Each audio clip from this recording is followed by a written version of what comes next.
Hi hello friends, welcome to ಸುಮಿಸ್ ಮನೆ ಅಡುಗೆ ರೆಸಿಪೀಸ್. ಇವತ್ತು ನಾನು ನಿಮಗೆ ಸಿಂಪಲ್ಲಾಗಿ ಈಸಿಯಾಗಿ ಪ್ಲೇನ್ ಕುಷ್ಕ ಹೇಗೆ ಮಾಡೋದು ಅಂತ ತೋರಿಸ್ಕೊಡ್ತಾ ಇದ್ದೀನಿ.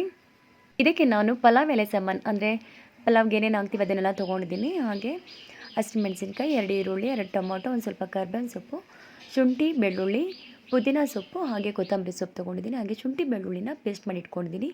ಈಗ ಒಂದು ಬಾಣಲಿನ ಸ್ಟವ್ ಮೇಲೆ ಇಟ್ಕೊಂಡು ಅದಕ್ಕೆ ಒಂದು 4 ಏಲಕ್ಕಿ, ಹಾಗೆ ಒಂದು ಅರ್ಧ ತುಂಡಷ್ಟು ಚಕ್ಕೆ, ಒಂದು 3 ಲವಂಗ ಇಷ್ಟನ್ನು ಚೆನ್ನಾಗಿ ಹುರ್ಕೊಂಡು ಅದನ್ನು ಕುಟ್ಟಿ ಪುಡಿ ಮಾಡ್ಕೊಳ್ಬೇಕು. ಈಗ ಸ್ಟವ್ ಮೇಲೆ 1-2 ಸ್ಪೂನಷ್ಟು ತುಪ್ಪ ಹಾಗೆ ಎಣ್ಣೆ ಎರಡನ್ನೂ ಕಾಯಕ್ಕೆ ಇಟ್ಬಿಟ್ಟು ನಾವು ತೊಗೊಂಡಿದ್ದ ಪಲಾವ್ ಸಾಮಗ್ರಿಗಳನ್ನೆಲ್ಲ ಹಾಕ್ಕೊಂಡು ಅದ್ರ ಜೊತೆಗೆ ಚಕ್ಕೆ, ಲವಂಗ, ಸೋಂಕಾಳು, ಕಸ್ತೂರಿ ಮೇಥಿ, ಪಲಾವ್ ಎಲೆ ಇದೆಲ್ಲ ಬರುತ್ತಲ್ವ ಅದನ್ನೆಲ್ಲ ಹಾಕಿ, ಹಾಗೆ ಈರುಳ್ಳಿ ಒಂದು 3 ಈರುಳ್ಳಿ, ಹಾಗೆ ಸ್ವಲ್ಪ ಕರ್ಬೇವಿನ ಸೊಪ್ಪು, ಹಸಿಮೆಣಸಿನ್ಕಾಯಿ ಇಷ್ಟನ್ನು ಹಾಕ್ಕೊಂಡು ಈರುಳ್ಳಿನ ನಾವು ಈ ರೀತಿ ಉದ್ದಕ್ಕೆ ಸಣ್ಣದಾಗಿ ಹಚ್ಚಿಟ್ಕೊಳ್ಬೇಕು. ಸ್ಲೈಸಾಗಿ ಚೆನ್ನಾಗಿ ಫ್ರೈ ಮಾಡ್ಕೊಳ್ಬೇಕು. ಸೊ ಇದೆಲ್ಲ ಫ್ರೈ ಆದಮೇಲೆ ನಾವು ಅದಕ್ಕೆ ಶುಂಠಿ ಬೆಳ್ಳುಳ್ಳಿ ಪೇಸ್ಟ್ನ ಆ್ಯಡ್ ಮಾಡ್ಕೊಳ್ಳೋಣ. ಹಾಗೆ ಫ್ರೆಂಡ್ಸ್, ಇದನ್ನು ನೋಡೋದಕ್ಕೆ ಮುಂಚೆ ದಯವಿಟ್ಟು ನನ್ನ ಒಂದು ಚಾನಲ್ನ ಯಾರು ಹೊಸದಾಗಿ ನೋಡ್ತಾ ಇದ್ದೀರಾ ಸಬ್ಸ್ಕ್ರೈಬ್ ಮಾಡ್ಕೊಳ್ಳಿ, ಲೈಕ್ ಮಾಡಿ, ಶೇರ್ ಮಾಡಿ, ಕಮೆಂಟ್ ಮಾಡಿ, ತಪ್ಪದೆ ಬೆಲ್ ಬಟನ್ನ ಪ್ರೆಸ್ ಮಾಡೋದನ್ನ ಮರಿಬೇಡಿ. ಈರುಳ್ಳಿ ಸ್ವಲ್ಪ ಬೇಗ ಫ್ರೈ ಆಗಲಿ ಅಂದ್ಬಿಟ್ಟು ನಾನು ಒಂದು ಸ್ವಲ್ಪ ಸಾಲ್ಟ್ನ ಆ್ಯಡ್ ಮಾಡಿದ್ದೀನಿ. ಈಗ ಶುಂಠಿ ಮತ್ತು ಬೆಳ್ಳುಳ್ಳಿ ಜಜ್ಜಿಟ್ಕೊಂಡಿದ್ದಲ್ಲ ಅದನ್ನು, ಹಾಗೆ ನಾವು ಆವಾಗಲೇ ಫ್ರೈ ಮಾಡಿ ಇಟ್ಕೊಂಡ್ವಲ್ವ ಕುಟ್ಟಿ ಪುಡಿ ಮಾಡಿ ಇಟ್ಕೊಂಡಿದ್ದು, ಅದನ್ನು ಬಿರಿಯಾನಿ ಪೌಡ್ರ್ ಕೂಡ ಅಂತಾರೆ, ಚಕ್ಕೆ, ಲವಂಗ ಮತ್ತು ಏಲಕ್ಕಿ, ಅದನ್ನು ಕೂಡ ಸೇರಿಸ್ಕೊಂಡೆ. ಈಗ ಅದು ಚೆನ್ನಾಗಿ ಫ್ರೈ ಆದಮೇಲೆ 1-2 ಟೊಮೆಟೊನ ಸೇರಿಸ್ಕೊಂಡು ಅದನ್ನು ಸಾಫ್ಟಾಗಿ ಬೇಯೋವರೆಗೂ ಈ ರೀತಿ ನಾವು ಚೆನ್ನಾಗಿ ಫ್ರೈ ಮಾಡ್ಕೊಳ್ಳೋಣ. ಸೊ ಈಗ ಇದಕ್ಕೆ ನಾವು ಕೊತ್ತಂಬರಿ ಸೊಪ್ಪು ಮತ್ತು ಪುದೀನ ಸೊಪ್ಪನ್ನ ಸೇರಿಸ್ಕೊಂಡು ಅದನ್ನು ಕೂಡ ಮಿಕ್ಸ್ ಮಾಡ್ಕೊಳ್ಳೋಣ. ಸೊ ತುಂಬಾ ಘಮ ಅಂತ ಸ್ಮೆಲ್ ಬರ್ತಾಯಿದೆ. ಟ್ರೈ ಮಾಡಿ ನೋಡಿ, ತುಂಬಾ ಚೆನ್ನಾಗಿರುತ್ತೆ,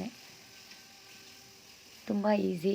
ಅದು ಯಾವುದೂ ತರಕಾರಿ ಕೂಡ ಯೂಸ್ ಮಾಡಿಲ್ಲ, ಜಸ್ಟ್ ಹಾಗೆ ಪ್ಲೇನಾಗಿ ಮಾಡಿರೋದು. ಹಾಗೆ ಇಲ್ಲಿ ಚಿಲ್ಲಿ ಪೌಡರು 1/4 ಟೀ ಸ್ಪೂನಷ್ಟು ಅರಿಶಿನ ಪುಡಿ, ಒಂದು ಅರ್ಧ ಸ್ಪೂನ್ ಗರಂ ಮಸಾಲ ಸೇರಿಸ್ಕೊಂಡು ಇದನ್ನು ಕೂಡ ಮಿಕ್ಸ್ ಮಾಡ್ಕೊತಾ ಇದ್ದೀನಿ. ನೀವು ಇದಕ್ಕೆ ಧನಿಯಾ ಪುಡಿ, ಹಾಗೆ ಮನೇಲೆ ಮಾಡೋ ಖಾರದ ಪುಡಿ, ಖಾರದ ಪುಡಿ ಬರುತ್ತಲ್ಲ ಅದನ್ನು ಕೂಡ ಸೇರಿಸ್ಕೊಳ್ಬೋದು.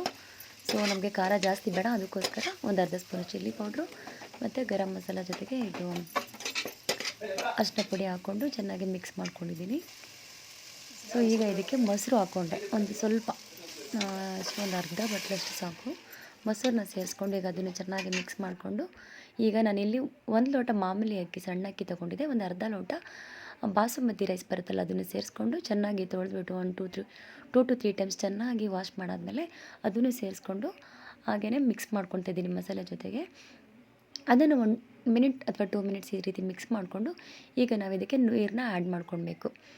1.5 ಗ್ಲಾಸ್ ಅಕ್ಕಿಗೆ ಇಲ್ಲಿ 3 ಗ್ಲಾಸಷ್ಟು ನೀರನ್ನ ಆ್ಯಡ್ ಮಾಡಿಕೊಂಡು ಅದು ಚೆನ್ನಾಗಿ ಬಾಯಲ್ಲಾಗಲಿ ಅಂತ ಒಂದು ಸ್ವಲ್ಪ ಲಿಡ್ನ ಕ್ಲೋಸ್ ಮಾಡಿ ಇಟ್ಕೊಂಡಿದ್ದೀನಿ. ಈಗ ರುಚಿಗೆ ತಕ್ಕಷ್ಟು ಉಪ್ಪನ್ನ ಹಾಕ್ಬಿಟ್ಟು ಅದು ಬಾಯಲ್ಲಿ ಮಾಡ್ಕೊತಿದ್ವಿ. ಈ ರೀತಿ ಬಾಯಲ್ಲಿ ಆದಮೇಲೆ ಒಂದು ಸರಿ ಚೆನ್ನಾಗಿ ತಿರುಗಿಸ್ಬಿಟ್ಟು ಒಂದು 3 ವಿಸಿಲ್ ಆಗೋವರೆಗೂ ಕೂಗಿಸ್ಕೊಳ್ಳಿ ವಿಸಿಲ್ನ. ಸೊ ಈಗ ವಿಸಿಲೆಲ್ಲ ಬಿಟ್ಟಾದಮೇಲೆ ಅನ್ನ ಈ ರೀತಿ ಆಗಿದೆ. ಟ್ರೈ ಮಾಡಿ ನೋಡಿ ಹೇಗೆ ಬಂತು ಅಂತ ನನ್ನ ಒಂದು ಕಮೆಂಟ್ ಸೆಕ್ಷನಲ್ಲಿ ಕಮೆಂಟ್ ಮಾಡಿ ತಿಳಿಸಿ. ನೀವು ಯಾವ ರೀತಿ ಮಾಡ್ತೀರಾ ಅಂತ ಕೂಡ ಅದನ್ನು ಹೇಳಿ, ಅದನ್ನು ಟ್ರೈ ಮಾಡ್ತೀನಿ. Thanks for watching my channel, keep supporting me.